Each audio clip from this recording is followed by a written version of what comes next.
زندگی کبھی آسان نہیں ہوتی، کبھی روزی میں تنگی ہوتی ہے، کبھی صحت چلی جاتی ہے، کبھی اپنا ساتھ دینا چھوڑ دیتے ہیں، لیکن اللہ نے قرآن میں ارشاد فرمایا ہے ان اللہ مع الصابرین، یقیناً اللہ صبر کرنے والوں کے ساتھ ہے۔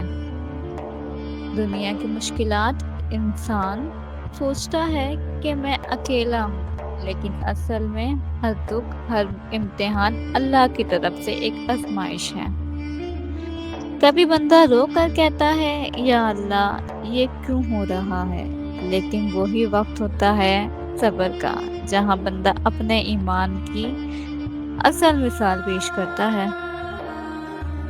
سوچو، نبی کریم صلی اللہ علیہ وآلہ وسلم نے 13 سال مکہ میں کیسے صبر کیا؟ گھر سے نکلے گئے،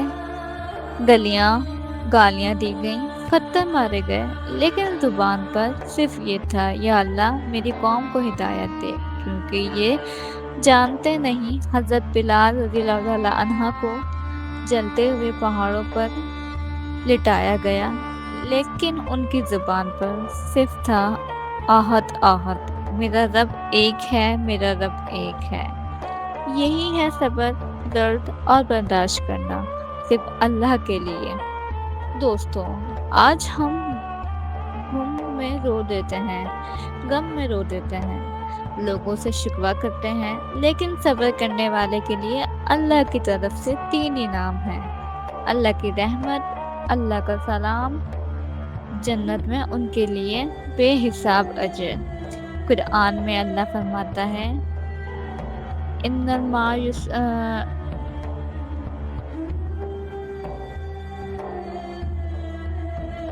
صبر کرنے والوں کو ان کا اجر بے حساب دیا جائے گا۔ ذرا سوچو، وہ بندہ جو دنیا میں صبر کرتا ہے، اس کے لیے آخرت میں جب جنت کے دروازے کھولیں گے تو فرشتے کہیں گے سلام،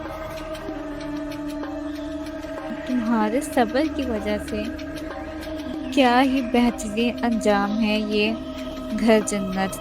اللہ تعالیٰ ہمیں ہر دکھ میں صبر کرنے کی توفیق دے، ہمیں ان لوگوں میں شامل کرے جو اللہ کی رحمت کے حقدار بنتے ہیں، اور آخرت میں نبی کریم صلی اللہ علیہ وسلم کے ساتھ جنت الفردوس میں جگہ دے۔ آمین۔